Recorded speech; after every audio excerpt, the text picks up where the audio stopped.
Regard croisé, troisième partie. Nous allons cette fois-ci parler de la RD Congo.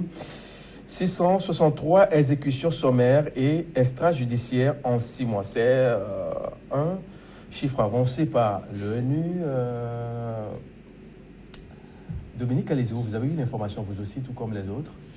Oui, nous l'avons. Moi, si j'ai eu l'info, je me suis dit, dans un pays en guerre, où par endroit, les gens, des groupes organisés, vous prenez par exemple les Maï Maï, les Kamina Sapou, les ADF Malou Malou, et tout ça, c'est des groupes armés qui sévissent, qui exécutent les populations civiles, comme je ne sais pas. Et l'État n'arrive même pas à venir à bout. Même les Nations Unies, je crois savoir qu'aujourd'hui, le plus grand déploiement des Nations Unies, c'est en RD Congo. Mais malheureusement, ils n'arrivent pas à contenir ces velléités de criminels qui tuent, qui violent, et chaque jour que Dieu fait. Vraiment, c'est un peu dommage, c'est un peu regrettable. Et on se demande à qui ça profite, à qui profite le crime. Parce que si le gouvernement en place, enfin le gouvernement sortant, le gouvernement Kabila, même celui actuellement qui est là, je suis sûr que ces supports militaires, c'est encore le réseau Kabila. Mais ils doivent forcément trouver une solution, pacifier ces zones, désarmer ces gens-là. Est-ce que c'est facile de désarmer le Congo, oui, la RD Congo actuellement? la MINUSCO. Très vaste d'abord.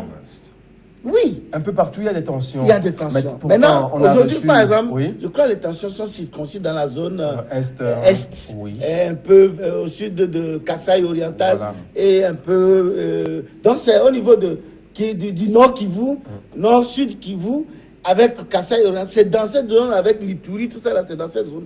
Bon, ailleurs, il n'y a pas vraiment... c'est par exemple, prenez Katanga, par exemple, il n'y a pas ces histoires-là. Vous prenez par exemple Pisangani et dans d'autres, Badoli, tout ça, là, il n'y a pas ça, mais c'est dans cette zone de l'Est où il y a beaucoup de richesses également. Et c'est une zone aussi frontalière du Rwanda. Bon, on ne sait pas si le puissant Rwandais, qui pourtant, lorsque vous prenez la carte, vous allez voir le Rwanda comme un petit territoire, peut-être un village même de RD Congo, mais bizarrement ce pays est tellement puissant que finalement, est-ce que c'est ce pays qui sème toujours la terreur avec ces groupes où le gouvernement aussi tire profit? Vraiment, je crois que... Mais dans tout ça, là, c'est la population qui en pâtissent, et surtout avec ces exécutions. Moi, je suis sûr que ça peut même dépasser ça, parce que chaque fois, on nous dit, ils ont attaqué si on a tué enfant, maman, tout ça là-bas. Moi, je me dis que ça peut même dépasser ça. Non, mais depuis la guerre menée contre Mobutu, jusqu'à ce jour, je crois que c'est depuis là que la RD Congo, le Zaïre, est détruit.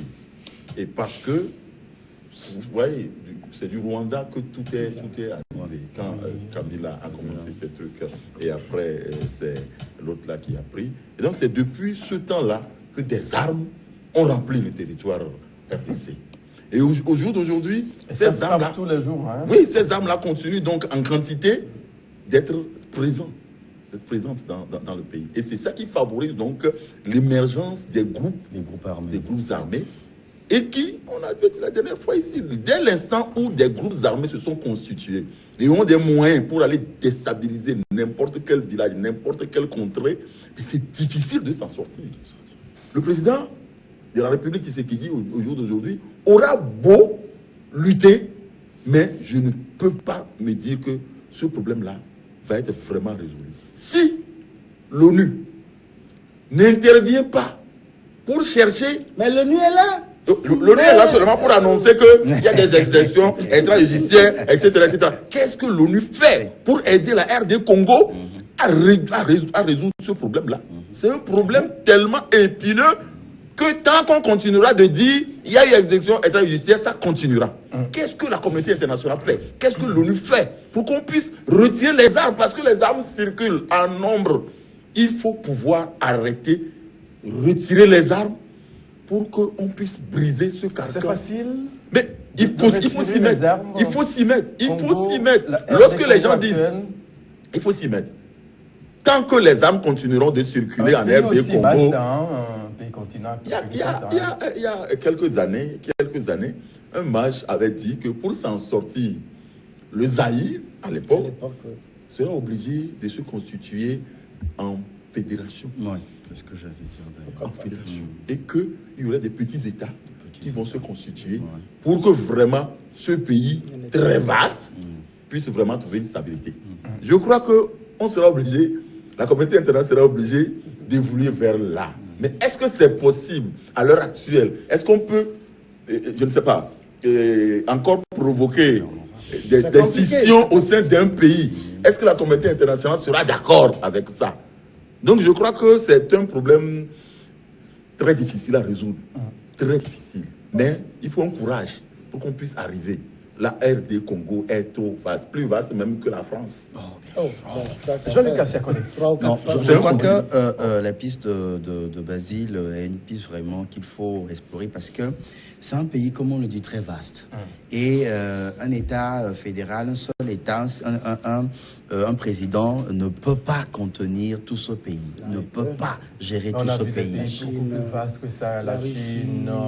Oui, c'est possible. Mais vous savez, de l'autre, il y a ce que nous oublions ou nous ne disons pas. Ce que nous ne disons pas, c'est les voisins qui sont en train de jouer le mauvais rôle. Il y a le Rwanda là-bas qui joue un mauvais rôle dans cette histoire. Et c'est là où je rejoins Basile en disant qu'il faut que la communauté internationale puisse taper sur ces pays-là qui, pour leur intérêt, sèment le bordel dans ce pays. Et je crois qu'il faut rejoindre là ce que le doyen est en train de dire. Créer des gouvernorats dans ce pays, c'est-à-dire des États dans l'État. Et maintenant donner une certaine indépendance à ces États fédéraux-là pour pouvoir se développer et peut-être avoir un président au sommet. C'est-à-dire c'est possible. Mais il faut maintenant explorer les pistes pour voir comment faire. Parce qu'il faut sortir de cette situation. Mais si, à l'heure actuelle, si on veut peut-être aller avec un seul président de la République, ça va être très difficile. Très, très difficile. Non, moi, je crois que pas forcément la meilleure piste. Il faut qu'il y ait une volonté. Et je crois que Tshisekedi est en train de toucher du doigt le nœud du problème. Je vous dis que depuis qu'il est là, il a fait, je crois, 3 ou 4 voyages déjà au Rwanda. Et je peux dire, sans me tromper, qu'il sait que le problème dans cette zone vient du Rwanda. Alors, si son petit voisin pouvait... Comment un petit voisin comme ça peut déstabiliser tout ça? Vous savez... Cette nation, c'est un pays de toutes les mines ressources du monde entier. Très puissant. Très puissant. D'ailleurs, le coltan et le colbat sont commercés au Rwanda. C'est ce que l'autre l'a expliqué, justement, les réseaux téléphoniques. Mais c'est le réseau rwandais qu'on utilise dans la zone de Goma. Ce qui est extraordinaire. Et je crois aussi que, selon certaines sources, entre-temps, Kabila avait décidé de faire une route de Kisangani qui est vers le nord, vers Goma. Parce que Kisangani, il y a souvent les marchandises qui quittent le port et qui longent le fleuve jusqu'à Kisangani. Donc, comme ça, les marchandises peuvent quitter Kisangani par la route et desservir Goma. Parce que pour le moment, c'est le Rwanda. Tout est acheté au Rwanda. Tout se fait avec le Rwanda. Rénové pratiquement parce qu'il n'y a pas une route qui quitte de Kinshasa à Goma. Il n'y a pas une route qui quitte de Katanga à Goma. Il n'y en a pas. Même de Kisangani à Goma, il n'y en a pas. Donc ça aussi, ça complique tout. Et le voisin est heureux dans son coin et il exploite, il l'utilise. Donc il a déjà une consommation dans cette localité, dans ce cas, parce que je crois pas de Goma, on parle de plus de 1 million d'habitants. Donc déjà, ce n'est pas rien. Et donc je crois que le voisin, si le voisin décidait de collaborer, d'aider le nouveau président vraiment à pacifier cette zone, je crois que ce voisin peut également gagner, pas forcément en déstabilisant cette zone, qu'il peut gagner, mais en pacifiant, contribuant à ce qu'il y ait la paix, qu'il puisse avoir une libre circulation des personnes et des biens dans la zone, déjà, il peut également prospérer. Pas forcément mettre la main sur les richesses, créer une instabilité avec des attaques et des tueries par ici, par là, et prospérer. Je crois que ce n'est pas la meilleure. Je crois aussi, en allant un peu en arrière, le Rwanda, aujourd'hui, s'estime être en fait le vrai libérateur de la RDC, parce que c'est le Rwanda, en tout cas, qui a permis à Kabila de pouvoir renverser Mobutu. Et donc, je me dis, sûrement, ce n'était pas fait par hasard. C'est pour peut-être avoir des intérêts dans ce pays. Et donc, je crois que le président, l'actuel président, doit aussi prendre en compte ce côté-là et peut-être négocier certaines choses avec le Rwanda juste pour amener la paix dans cette zone. Je suis d'accord avec toi. On a vu Basil Agbo, l'épiscopat, qui a sollicité, bien sûr, l'aide de Yoweri Museveni. Ils l'ont obtenu, les évêques, et sa collaboration pour le démantèlement, bien sûr, des groupes armés dans certaines zones, surtout l'est du pays. Ouais. Est-ce que c'est un bon signe, la tête de Yoweri en soi-même? Est-ce que ça peut déjà... Vous avez posé la vraie question. Est-ce que Yoweri est un bon médiateur dans cette affaire-là? Il suffisait juste d'être un doyen pour pouvoir bien gérer une crise... tout ce qui... Il peut peut-être convaincre le voisin qui crée le problème et pacifier ça. Puisque le voisin là vient de l'Ouganda, le FPR de Paul Kagame, leur rébellion a prospéré l'Ouganda.